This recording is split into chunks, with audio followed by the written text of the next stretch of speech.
नमस्कार मित्रों, मैं रेकी मास्टर मुनीश शर्मा आज आपको बहुत खास एक गहरी चीज बताऊंगा जिससे इंसान को समझ में आता है कि हम वास्तव में उस भगवान के ही अंश हैं। किस प्रकार से हमारी छोटी छोटी चीज से बड़े बड़े रोग पैदा हो जाते हैं। जितने भी लोगों ने आजकल बीमारियां पाल के रखी होती हैं, जाने अनजाने में खुद कैसे पैदा करते हैं, अपनी ही गलतियों से कैसे हम बीमारियां पैदा कर लेते हैं। किसी को शारीरिक बीमारियां, मानसिक बीमारियां, पैसे की तंगी हो रही है, किसी को जॉब नहीं मिल रही, किसी को कुछ है। ये सब कहां से प्रकट हो रहा है? इसका सोर्स क्या है? किन गलतियों के कारण ये हो रहा है?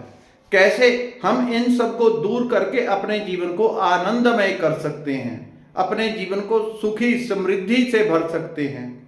हर प्रकार के सुख समृद्धि अपने आप जीवन में ऐसे आने लगे जैसे सावन के महीने में बरसात होती है। ये सब कैसे संभव है और किन गलतियों से कहां पे क्या क्या खराबियां हो रही हैं? आपको एक छोटी सी कहानी सुनाता हूं, 1 मिनट की। एक बार मैंने सुना है कि भगवान शिव अपने ध्यान में बैठे थे, पीछे से माता पार्वती आई और उन्होंने भगवान की दोनों आंखों के ऊपर हाथ रख दिए। दोनों आंखों के ऊपर जैसे ही हाथ रखे तो भगवान शिव के अंदर वैसे ही जैसे आपकी कोई आंखें ढक दे और आप संवेदनशील हैं तो आप एकदम से हल्की सी घबराहट फील करते हैं। आंखें बंद होने से जब कोई दूसरा आंखें बंद करता है आप हल्की सी घबराहट फील करते हैं। तो भगवान शिव ने भी हल्की घबराहट फील की, आंखें माता ने बंद की इस प्रकार से। जैसे ही घबराहट फील हुई तो वहां से एक शक्ति का जन्म हुआ जो कि हम सबके अंदर होता है। उनके भीतर से एक शक्ति प्रकट हुई जिसका नाम पड़ा अंधकासुर। अंधकासुर वृत्ति से राक्षस था। उसने क्या क्या उत्पात किए वो सब आपने कहानियां शायद शिव पुराण में सुनी होंगी या वैसे सुनी होंगी। उससे एक राक्षस की उत्पत्ति हुई। ऐसे ही हमारे जीवन में जब जब हम जीवन में कष्ट, दुख, नेगेटिविटी, दर्द, चिंता, घबराहट कुछ भी फील करते हैं, हमारे भीतर एक शक्ति उत्पन्न होती है, एक ऊर्जा का निर्माण होता है। आप खुश होते हैं, एक खुशी की पॉजिटिव ऊर्जा का निर्माण हुआ, आपका रुआ रुआ आनंद से भर जाता है। आपको चोट लगी, एक दर्द की एनर्जी उत्पन्न हुई और आपका रुआ रुआ दुख से, पीड़ा से भर जाता है। चाहे आधे सेकंड के लिए ही सही, एक ठोकर लगी, पूरी बॉडी में एक बार सरनाहट फैल गई। आपको कोई दुख है, कोई पीड़ा है, कोई समस्या है, उससे एक ऊर्जा उत्पन्न होती है। चाहे आप खुश हों, चाहे दुखी हों, चाहे पॉजिटिव फील करें, चाहे नेगेटिव, हर बार एक ऊर्जा उत्पन्न होती है।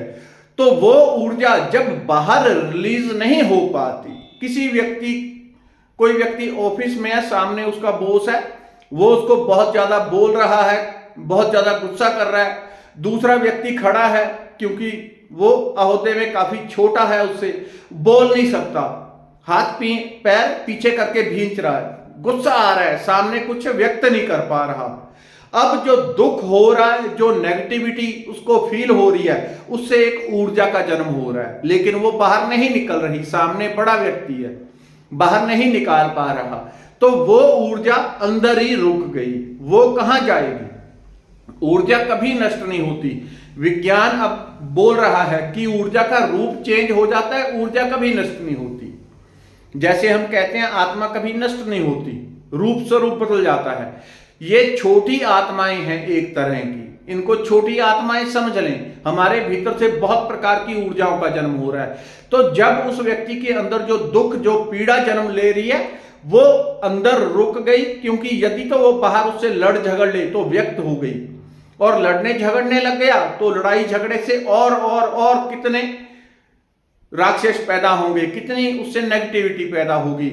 लेकिन वो अंदर ही रुक गई, तो उससे क्या हुआ? उससे वो ऊर्जा जाके उसके चक्र में बैठ गई। हमारे जैसे मुख्य रूप से 7 चक्र हैं, वैसे तो सैकड़ों चक्र हैं, लेकिन मुख्य रूप से गिनते हैं तो ऊर्जा के 7 केंद्र बिंदु हैं, जहां से ऊर्जा पूरी बॉडी में, तन मन बुद्धि, हर चीज की ऊर्जा इन 7 चक्रों से जुड़ी हुई है। वही ऊर्जा जब चक्र पे बैठ गई तो उसको हम कहते हैं ऊर्जा की ब्लॉकेज आ गई, एनर्जी की ब्लॉकेज आ गई। जब इस प्रकार की बार बार दुख, चिंता, टेंशन या कोई भी ऐसी नकारात्मक चीज जो आप फील करते हैं उसको आप व्यक्त नहीं कर पाते, तो वो जब रोज रोज चक्रों के ऊपर बैठने लगती है तो एक दिन में वो किसी प्रकार का बड़ा राक्षस का रूप लेगी। उसको टेंशन, डिप्रेशन हो जाएगा, हाई बीपी की प्रॉब्लम हो जाएगी, शुगर की प्रॉब्लम हो जाएगी, उल्टे पुल्टे स्वप्न आने लगेंगे, किसी प्रकार की मेंटल समस्या हो गई, शारीरिक रोग हो गया, फोड़े फिंसियां निकलने लग गई, त्वचा का रंग ही काला हो गया, कमजोर हो गया, हजार तरह के रोग। जैसा इमोशन होगा वो वैसा रोग पैदा कर देगा। इसका उपचार क्या है? क्योंकि ये सारी ऊर्जा है, इसको रिलीज किए बिना कोई भी अध्यात्म में आगे नहीं जा सकता।